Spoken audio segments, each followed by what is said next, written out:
Monthly podcast, a show about the X-Men, the comics, the movies, the TV shows, but mostly the comics. I'm your host, MidgetRadio. With me today is a little East Asian persuasion by the name of Akashi. Should add some sparkle to the show. As you can probably hear, I'm a little under the weather, but no less excited to talk about the X books for the month of October 2017. We've got 14 books to go over, so let's stop screwing around and get right into it. We're going to start a little differently than normal since we've got our first crossover between X-Men Gold and X-Men Blue. This is going to be parts 1 through 4 of the Mojo Worldwide crossover. So X-Men Gold 13 and 14 and X-Men Blue 13 and 14. A disclaimer. I love Mojo. He is completely ridiculous. He lives in a dimension governed by ratings. It makes no damn sense at all, but it's always fun. So we open up with the gold-blue teams playing baseball. What's a little odd about this crossover is it's essentially based around the idea that Mojo is going to force the X-Men to relive like all their greatest hits and probably die in the process. And that's cool, but it's also kind of the premise of the whole resurrection like model that we're seeing in the books right now.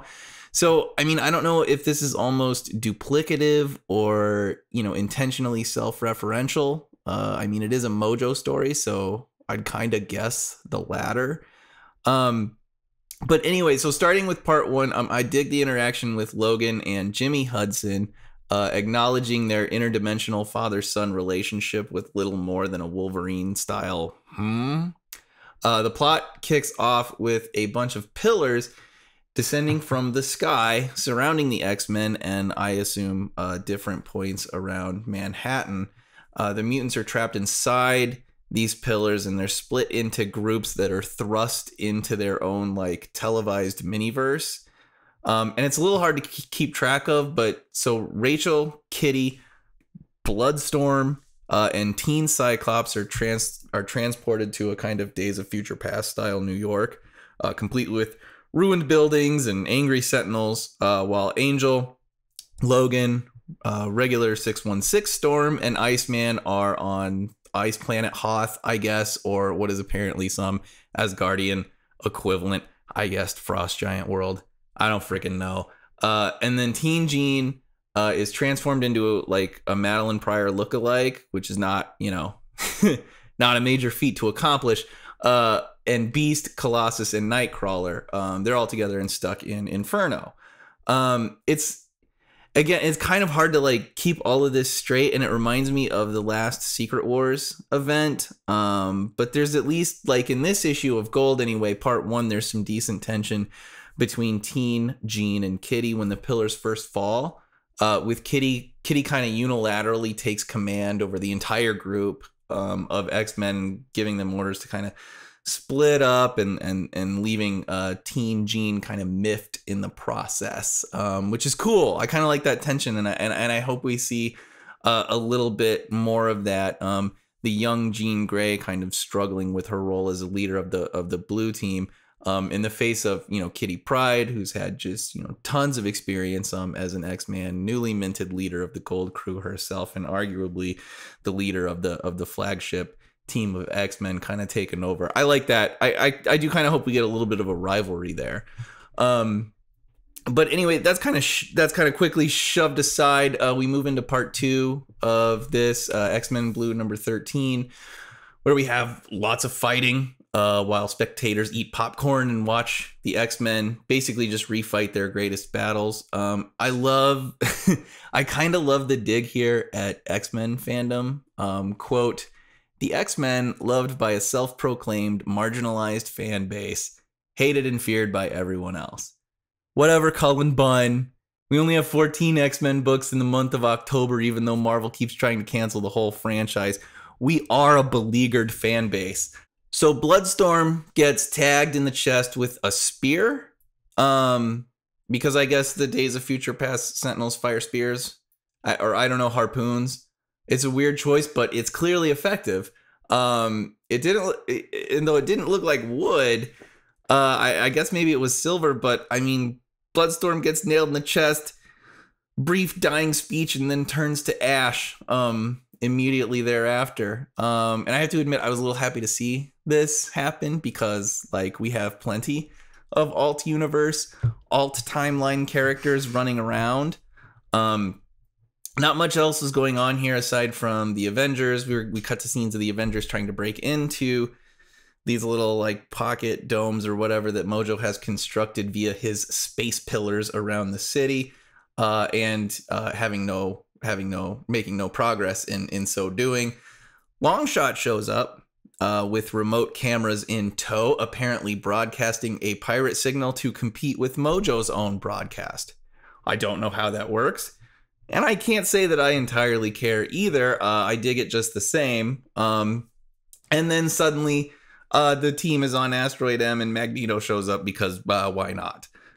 And that moves us into X-Men Gold number 14. Things become even a little bit harder to follow with the they're just immediate shifts in scenery. But we pick up here with Magneto confronting Psyche, Rachel, Kitty, and Longshot, now in their sort of 90s era gear. And here Cyclops, I guess, accidentally lets slip to Rachel and Kitty that his team has been working with Magneto. The Blue Crew has been working with Magneto this entire time, so that cat's out of the bag. And I'm assuming they all thought he was dead, but no. He was just training young X-Men, which is not unheard of for old Mags. Things then take a turn where the crew that was on icy Asgard is transported to Extinction Agenda verse, and subsequently just demolished by the press gang. And here my heart sank a little bit because now we're seeing like established characters, so not Bloodstorm dying. It's like, well, shit, now probably none of them are dead, including Bloodstorm.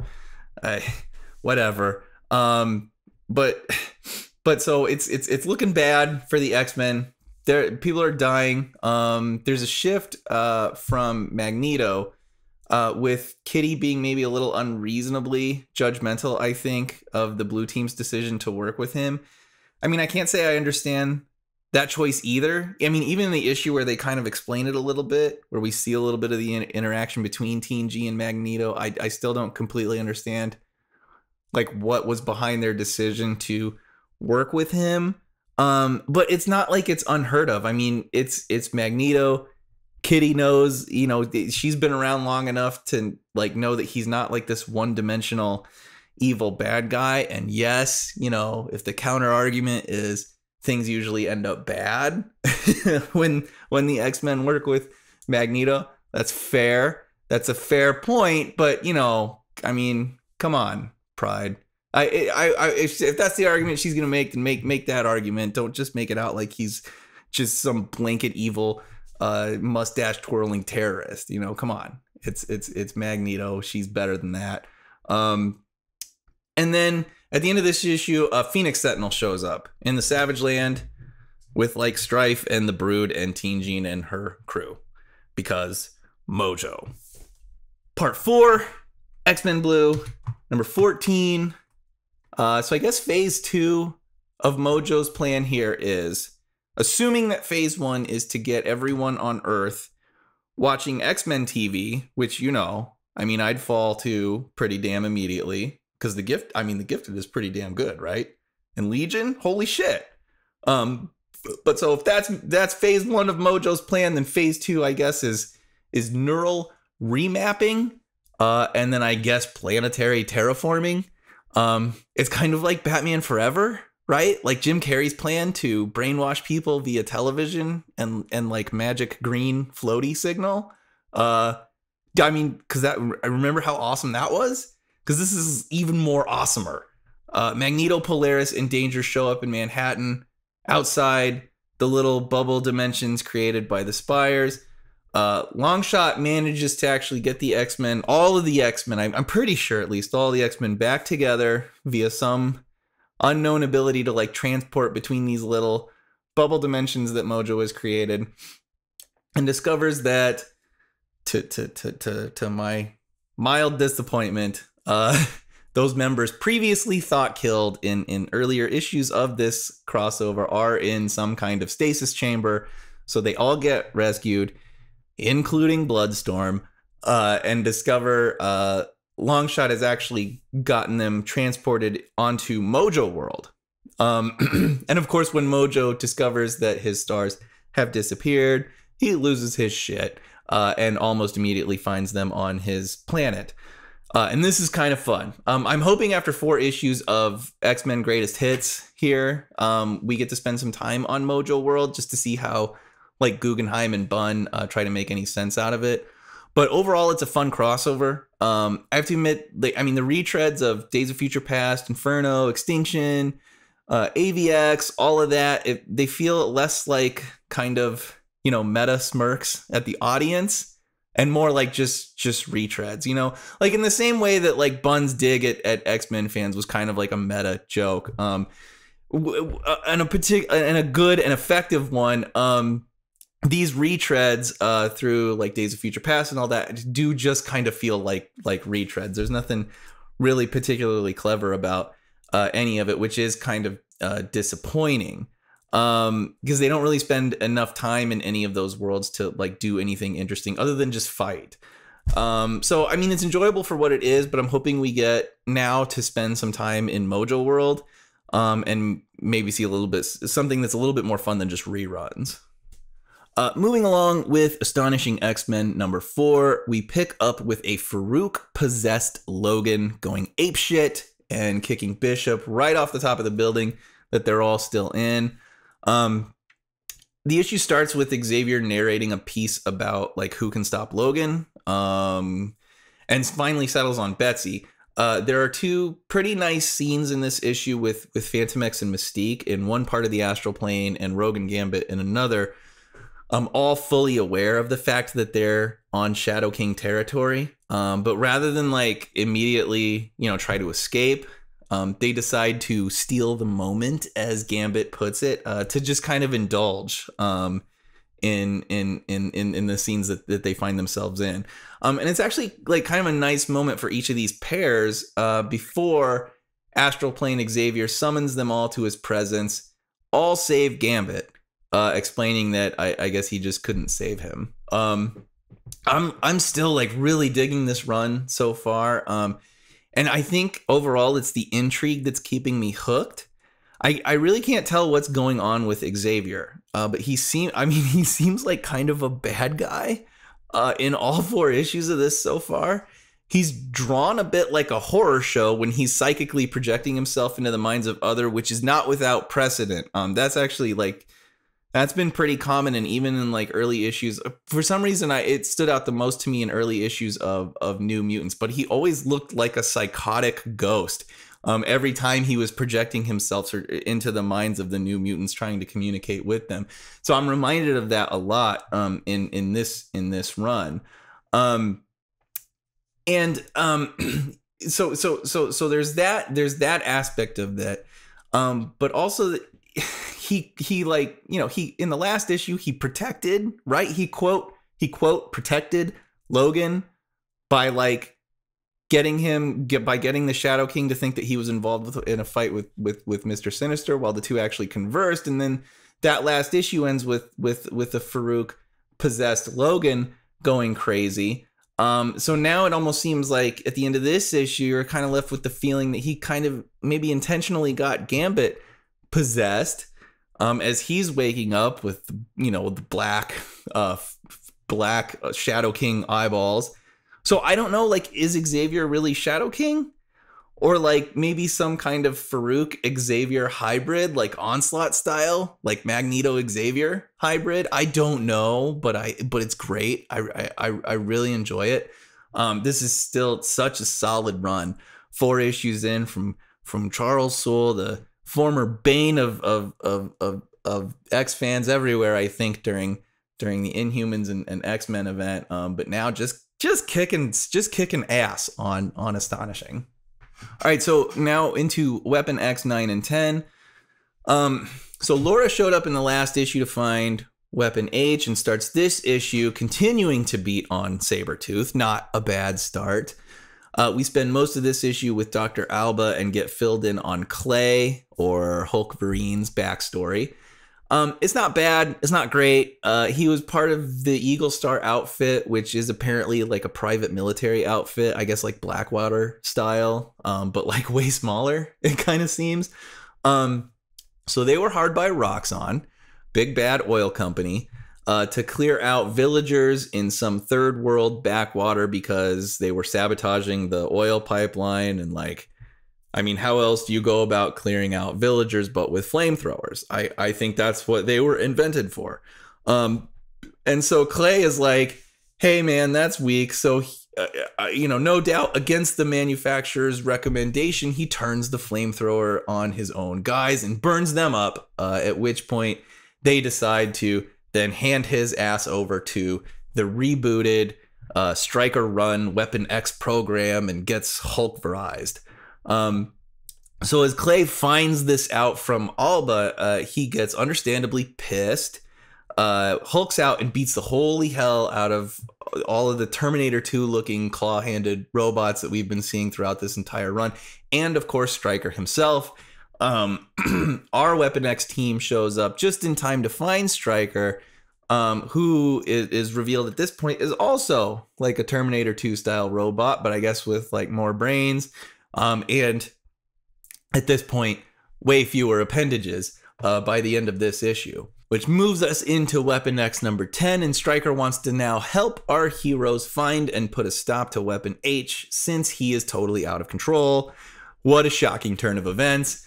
And I have to say that as a head and half a torso, he is a lovely addition to the team. I particularly enjoy the scene when Stryker leads them to a storage facility where he's got like all the old files on his old test subjects being sort of cradled in the crook of Logan's arm, and then deposited without ceremony on the floor like a knocked over bobblehead.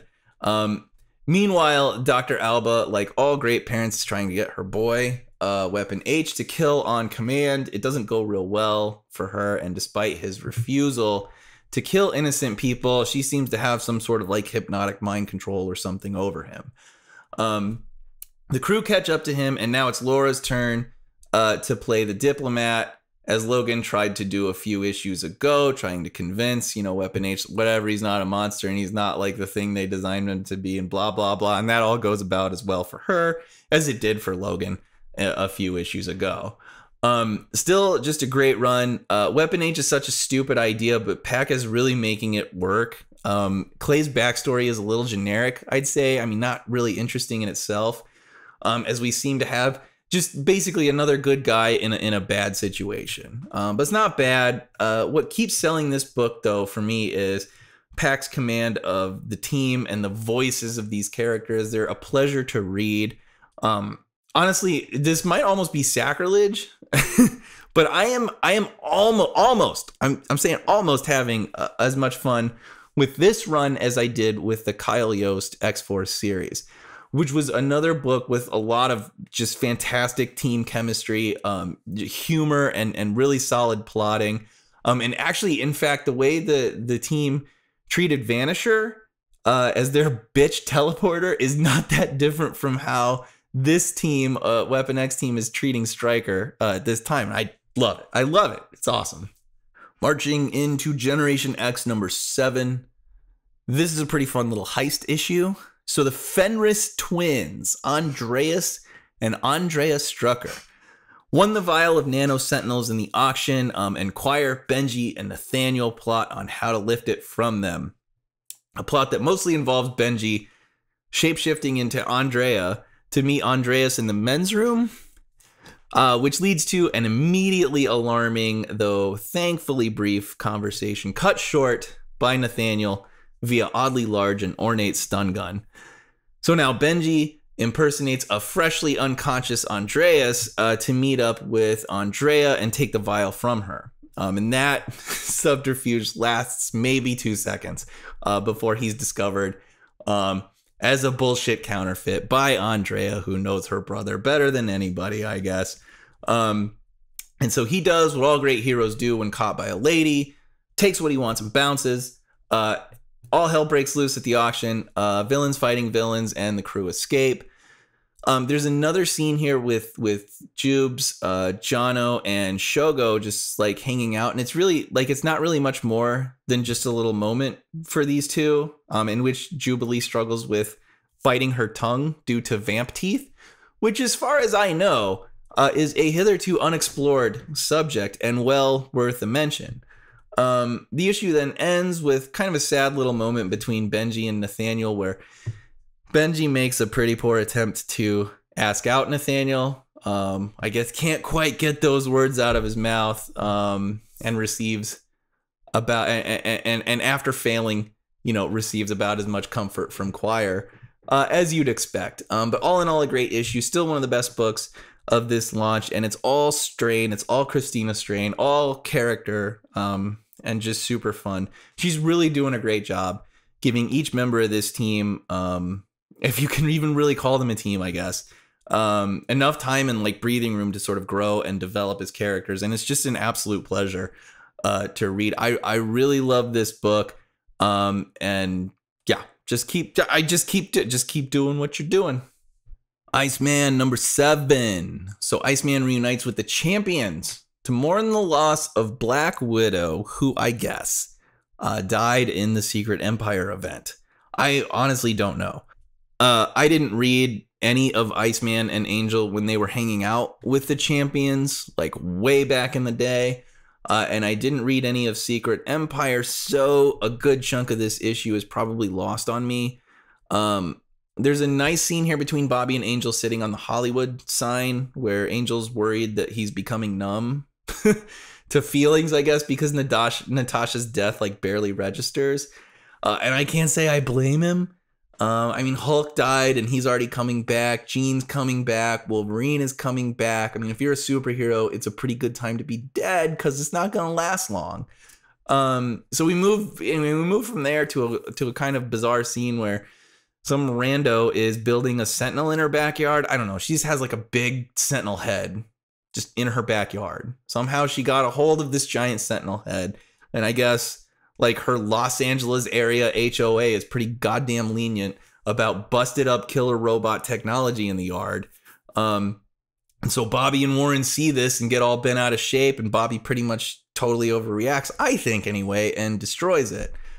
Because this person, whose ever house this is, she's explaining that it's just like this movie prop that she's working on. But I guess Bobby is a pretty harsh critic. So later in the issue, then he has a date with a dude at a bar. Great. And that gets interrupted by this same rando who now has found like a bunch of sentinels and has activated them and is marching them down the street to shoot a sizzle reel.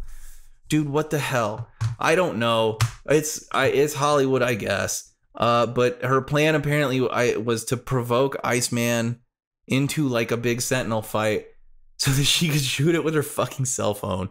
And I guess probably put it on YouTube or something. These film students with like, what the fuck, man? Couldn't she at least have a real camera? Maybe that was the problem. Just spent all of her money acquiring broken Sentinel technology. Couldn't afford a camera.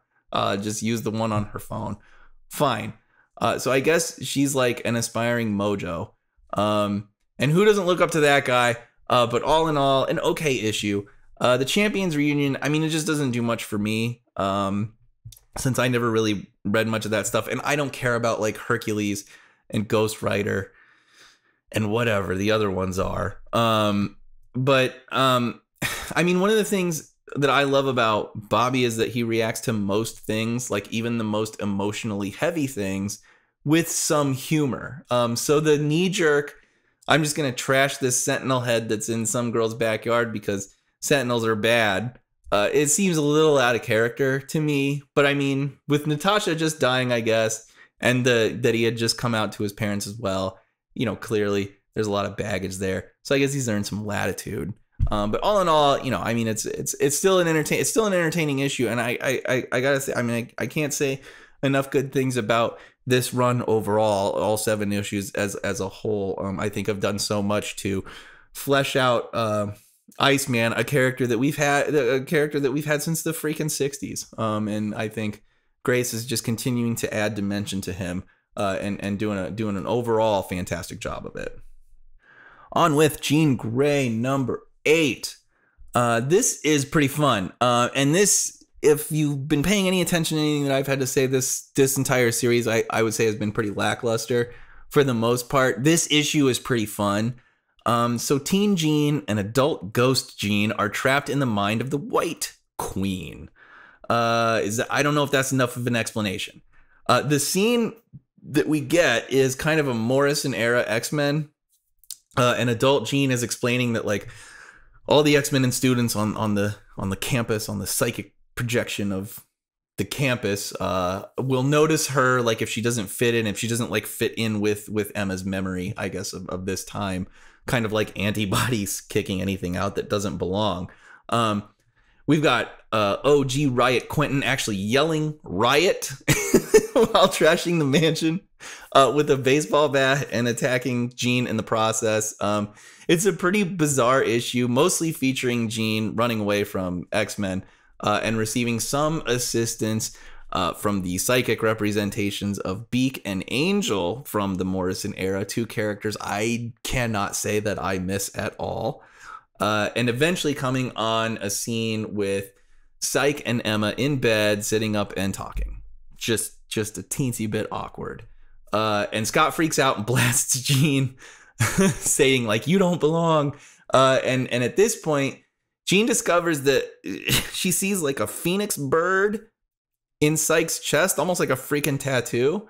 And they like discover, I guess, Teen Jean and adult Ghost Jean, that Emma has hidden a phoenix flame inside Scott, or inside, I guess, her memory of Scott. I don't know. I have no clue what to make of this, but it's interesting.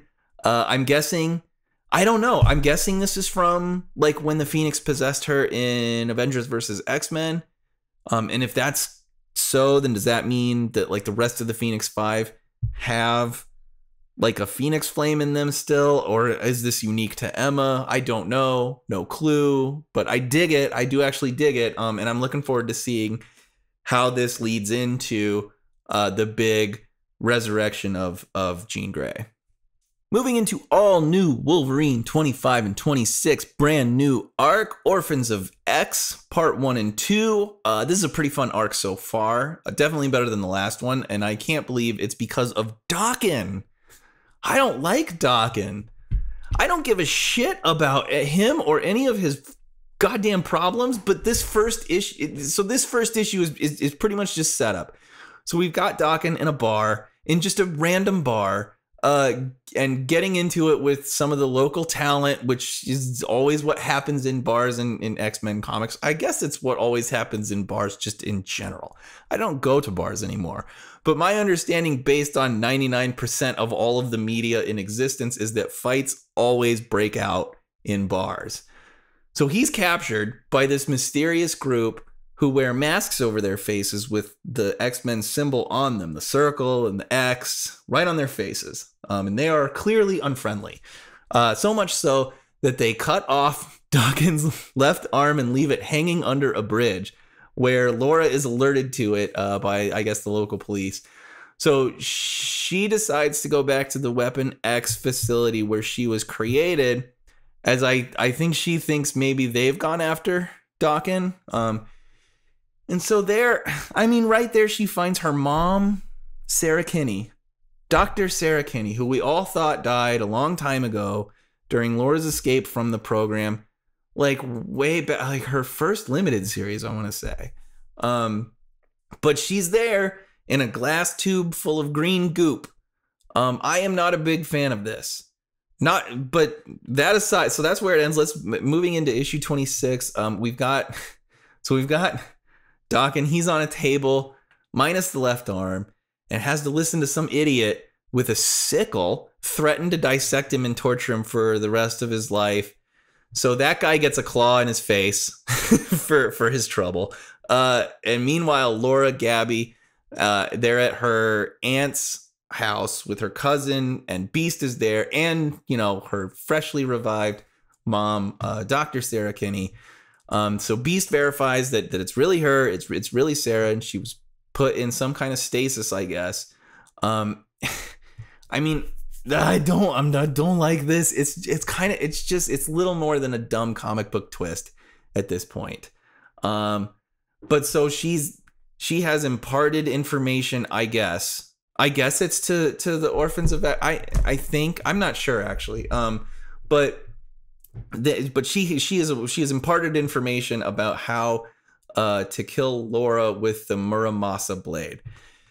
So I admit I am super stupid on like Wolverine specific knowledge. That dude has his own fucking just canon of backstory and history and mythology and God. So I don't really know what the hell the Muramasa blade is. I'm sorry. I don't know what it is. I apologize. I guess it's something that can kill. I've heard of it before. I don't know in what context though. But it's bad, so we know it's bad. And apparently it's buried, and Laura, probably needs to go destroy it. But so back to Dawkins. Really, the gem of this issue so far. He gets up out of his torture dungeon and goes upstairs to kind of a bizarre scene where he's in a totally typical living room of a single family home in suburbia, and finds some woman watching TV with her dogs. But on the TV, we see it's really surveillance footage of Laura and her mom and everybody in the house having the conversation we just read about, basically. So she turns around and sees Doc in there, pulls a gun out of absolutely nowhere, and starts shooting at Dawkins while her dogs also attack him. And he's just kind of stumbles his way out of the house, where more Orphans of X bad guys show up and just light his ass up in the middle of this suburban neighborhood. And he steals a car, high-speed chase through the neighborhood, mid-afternoon, burn notice style, driving right past Laura's aunt's house, which I guess he was just down the street from, and almost runs over Laura, then gets out of the car because, what the hell is Laura doing there? And then looks behind him and finds that nobody is after him. So, what the hell times two. I'm really enjoying this so far. I mean, despite what seems like a very unnecessary revival of Laura's mom, this has been pretty fun, and it's mostly because Dawkins just has absolutely no idea what the hell is going on. Tom Taylor, I thought I don't know what to say about him. I thought Gabby was just a god awful idea, and now I love her. So can he make me love Dawkins too? I mean, seriously? Maybe. Best of luck, Tom Taylor. I'm excited for the rest of this arc. Old Man Logan, number 29, Days of Anger, part 50, part 500, part 5,000. I guess it's just part 5. So the Hulk gang has deployed their nukes, and we finally get to the big confrontation between Old Man Logan and the Maestro. This is a big-ass slugfest between the two, intercut with the Hulk gang members terrorizing random citizens, I guess to engage in a little, like, asshole Hulk-style foreplay before just detonating the nukes that are on their backs. Anyway, we find out Logan's made contact with Alpha Flight, and the nukes that the gang have stolen have some sort of extraordinarily convenient failsafe where if you try to detonate them and you don't have like the right code or whatever, then they just ooze this indestructible cement, otherwise known as perfect timing plot resolution goop, trademark. So I think Logan has beaten Maestro so bad he's either dead or well on his way. But then that fight is cut short by a baby Hulk with like a different nuke. Or I don't know, maybe it's the nuclear core. I don't know. And it's apparently stripped of its Deus Ex Machina. And he's threatening to set it off unless Logan leaves his daddy alone. Good God. So that means we're going to get a part 6. Part 6 of Days of Anger. This arc has been a drag. 6 issues of the Hulk gang in the 616. I don't know what to say. I don't know what to say. Meh. I don't know what to say. They can't all be winners. And on with the last book of the month of October, Cable number 150. A book with the exact same writer as Old Man Logan, but already a better story. 150 issues of Cable, I guess. Thank you, Marvel, for clearing that up. This is a pretty entertaining little mystery story. We've got Cable investigating the murder of one of the externals, a bizarre group of people who I have never quite understood, but is now fewer by one with the recently deceased Kandra, a member of both the Thieves Guild and the Assassins Guild. So to help with the mystery, Cable recruits Longshot, Dupe, and Shatterstar to go find Selene, another external, the Black Queen of the Hellfire Club, before she too gets her bucket kicked.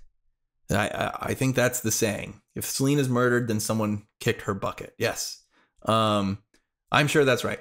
But for no discernible reason, the story is taking place a few years in the past, which is why we've got in this issue Longshot and most obviously Shatterstar in their old school uniforms. I guess a few years in the past is the 90s, according to the Marvel sliding timescale. This is just one part of the problem of a time travel like Cable trying to work in a universe with a sliding timescale. Anyway, it's a pretty by the numbers issue. Almost really like kind of a by the numbers like murder mystery, as we've got a dead body on page 1 of this comic. Granted, it's not the dead body they're invested, but it's a dead body nonetheless. But still, so we've got the dead body. Now, then we proceed for the rest of the issue, kind of getting the team together, getting the band together, and then we jump right into the plot. It's pretty good stuff.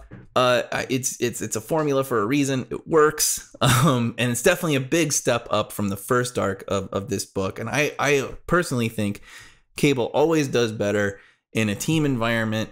He's a lot more fun if he's got people around him to kind of play off him. So definitely looking forward to the rest of this story.